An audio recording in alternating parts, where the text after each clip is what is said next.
Hello, friends. This is Dave Hurwitz, executive editor at ClassicsToday.com, here with Wagner's most embarrassing work.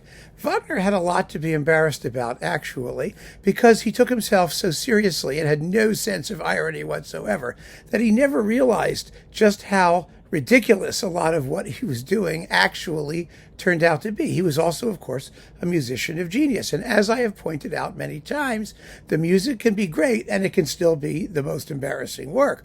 The quality of the music is totally irrelevant to this consideration.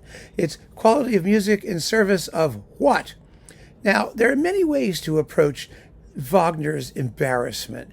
There are the works that he hated and obviously didn't work on and really couldn't have cared less about, like, his American Centennial March thing, or Das Liebesmahl der Apostel, which even Wagner said was just pathetic failure.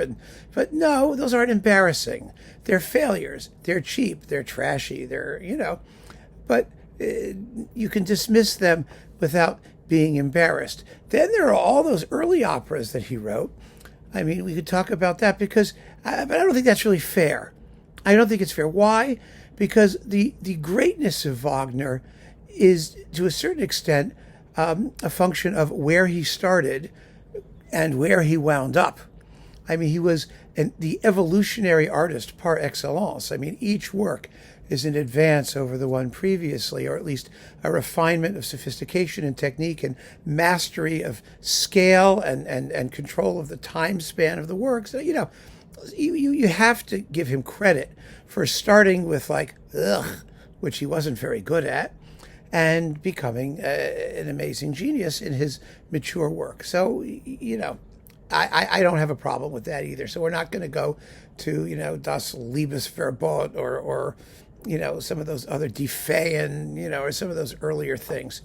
No, we don't have to go there either. There's nothing embarrassing about them. They're just not very good. But that's another issue. It's another issue entirely.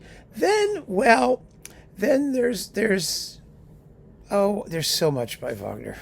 Let's just cut to the chase, shall we?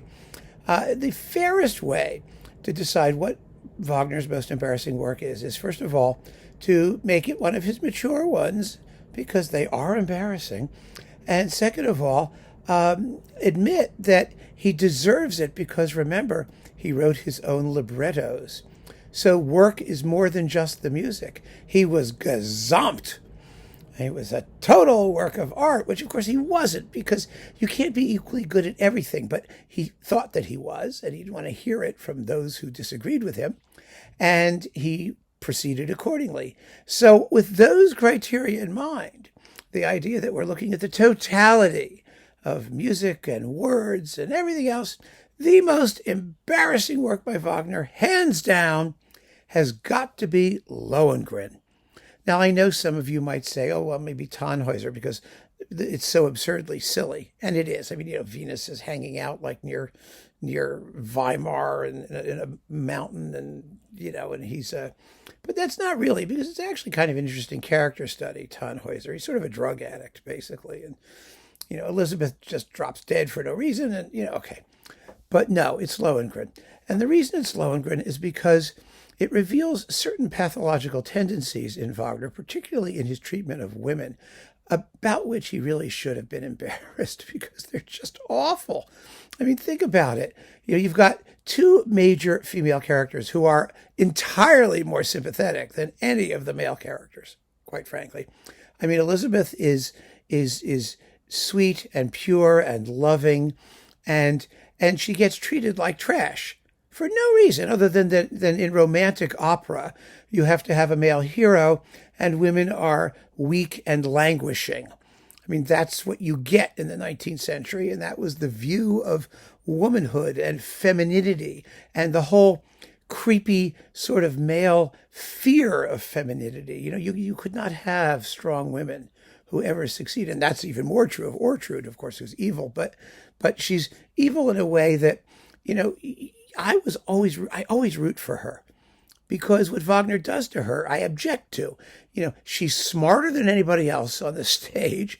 She's getting what she wants, and all she has to do is shut up, and she wins. But no, at the end of Act 3, she comes screaming onto the stage saying, "Aha! I've enchanted Gottfried into a schwein." A schwan. And in time for Lohengrin to do his holy prayer thing and disenchant, or whatever he does, untransform Gottfried. And then, of course, Ortrud screams, "Ah!" and runs off stage, to be whatever happens to her, who knows. But she had it. It was in the bag. But she couldn't win because she was a woman. And because, of course, good has to triumph over evil and all that other nonsense. So I think the way that Wagner treats his women is just terribly embarrassing. I mean, Elsa particularly just gets a bum deal. She's very nice. She's very sweet. She falls in love with Lohengrin. He says, "Okay, I'll marry you, but you can't ask me 3 basic questions like what I do for a living, how much I earn, and whether or not I had any affairs before I met you." I mean, she can't ask the 3 naughty questions. And she's going to ask the 3 naughty questions. It's just like in Bluebeard's castle, right? You can't open the doors. Yeah, but you can marry me. It's like, come on, right? So she, of course, asks the 3 naughty questions. And because of that, he basically has to abandon her. And everybody gets down on her. I mean, they're all, "You faithless, horrible woman. How could you possibly do that to this poor, sweet, wonderful, noble knight of the Grail," or whatever the hell he is. It's awful the way she gets treated. So she drops dead. And if that's not embarrassing, then what is? I mean, seriously. But there are plenty of other embarrassing moments. It always fascinated me that the bridal march from Lohengrin is actually used in weddings. I mean, don't these people know what's going to happen to Elsa right after the bridal march? I mean, why would you want that at your wedding? Of course, it's never in Jewish weddings for obvious reasons. They use Mendelssohn's if they use anything. But that bridal march? Oh, no, it's a mistake. No, the other really embarrassing moment in Lohengrin, and I remember it just cracked me up the first time I saw it at the Met.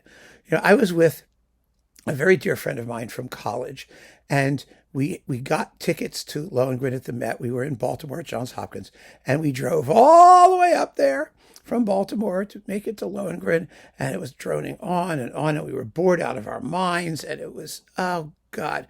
And the only thing that really woke us up, I mean, at that point, aside from them chanting "Elsa von Brabant, Elsa von Brabant," which sounded an awful lot like "The Farmer in the Dell, the Farmer in the Dell, it's Elsa von Brabant, the Farmer in the Dell." Yeah, okay. And there's all this offstage brass going all the time. But no, it's Telemarund, who you also are kind of rooting for. I mean, yes, he's evil, but at least he's interesting. When Lohengrin kills him, when there's the fight scene, and you just know that Wagner wanted to get that fight over with as quickly as possible. He has no patience for action. He wants everyone to philosophize, to just stand around and sing at you for like hours. And so we're watching this whole thing, and finally the confrontation is happening, and the trombones go nuts. Snap, smash, boom, it's over. And I just couldn't stop laughing. It was the silliest fight music I've ever heard in my life. Trashy, cheap, lousy. Because Lohengrin, for all of its revolutionary aspects, especially the prelude, which is like possibly the best part of the whole opera, it is still in some spots early Wagner, early, vulgar, cheap, trashy Wagner. What lots of people like to call the Italian side of Wagner. But no, good Italian music is not cheap and trashy. And when it is, it fits within the context, But Wagner's cheap and trashy stuff sticks out like a sore thumb. And that battle, oh my goodness, it's just atrocious. So that's also incredibly embarrassing. So at the end of the day, however beautiful the music is, oh yeah, and the Act 3 prelude. Isn't that the most vulgar piece of music you've ever heard in your life? And the trumpets going, oh my God. Actually, the funny thing about that dreadful prelude, you've got to hear Mravinsky and the Leningrad Phil do it, because they play it at double tempo, first of all, and the brass is just screaming all over the place. It gives it exactly the kind of ear-splittingly vulgar treatment that it deserves. Oh my goodness, it's just marvelous. So I'm not saying that Lohengrin does not contain great things, that it's not a great opera.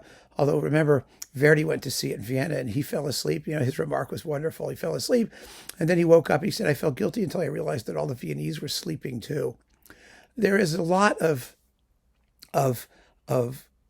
hypocrisy in 19th century music criticism and literature.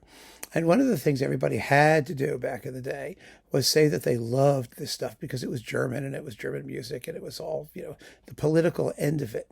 But they didn't go to see this stuff. They went to see the Italian operas and the German operas in the Italian style, which were tuneful and breezy and a lot shorter, and everybody was happy. But then they would go to see Wagner and everybody would snooze through it because it is just, at the end of the day, a bit of a snooze.